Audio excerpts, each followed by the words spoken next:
মাধ্যমিক স্তরের মধ্যে দ্বিতীয় স্থান অধিকার করে জকিগঞ্জ সরকারি বালিকা উচ্চ বিদ্যালয় জকিগঞ্জ এবং হাফিজ মজুমদার শিক্ষা ট্রাস্ট এর বৃত্তি পরীক্ষা 2024 সনের মধ্যে প্রথম স্থান অধিকার করে সীমান্তিক ইন্টারন্যাশনাল হাই স্কুল জকিগঞ্জ।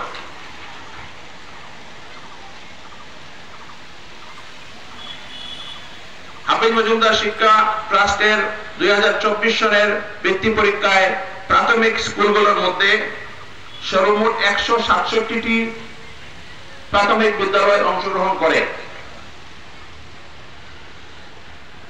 তার মধ্যে 84টি প্রাথমিক বিদ্যালয়ের ছাত্রছাত্রীরা বৃত্তি প্রাপ্ত হয়। সর্বমোট ছাত্রছাত্রী অংশগ্রহণ করে 2262 জন এবং তার মধ্যে সর্বমোট বৃত্তি প্রাপ্ত হয় 340 জন।